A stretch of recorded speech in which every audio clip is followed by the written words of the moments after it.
Nugalėtojas, kuris šiandieną pelnys geriausią krupjė vardą ir galės sudalyvauti Europos geriausiųjų krupjė čempionate.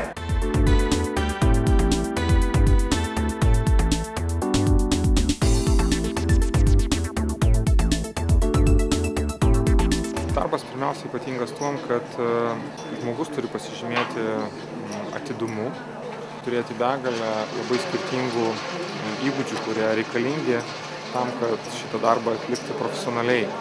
Tai yra gera atmintis, geri matematiniai įgūdžiai, skaičiavimo technika.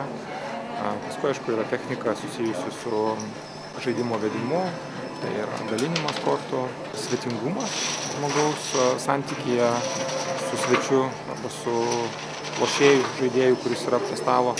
Taip, kad žmogus vienu metu turi atlikti daug skirtingų funkcijų, bet to, kad techniškai, tiksliai, sąžiningai, nedarydamas klaidų, pravesti žaidimą, jisai kartu turi palaikyti ir pokalbį su klientu. Pagrindinai reikalingi tie patys kriterijai, kurie reikalingi bet kokioj paslaugų sferoje. Kai tu susiduri tiesiai akis į akį su klientu, tu turi su juo mokėti bendrauti, jo nenuvilti.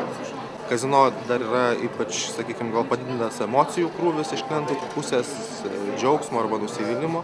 Šitą irgi turi krupjė sugebėti valdyti ir klientas turi visą laiką išeiti laimingas, bet kuriuo atveju nepriklausomai nuo rezultatų. Tai nėra lengva ir ne kiekvienas tas žmogus gali daryti.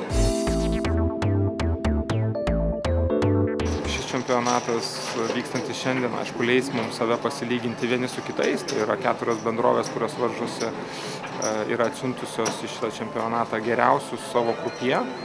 Mes išrinksime, kas yra verti atstovauti Lietuvą Europos čempionate. Kas pateks į Europos čempionatą, kuris čia vyks, tai aš manau, kad jiems bus labai gerai irgi pasimokyti, nes atvažiuos tikrai stiprus krupjė, iš kurių galima bus paimti tam tikrų įgūdžių. Čia labai sveikintinam, labai gerai, kad šitas vyksta.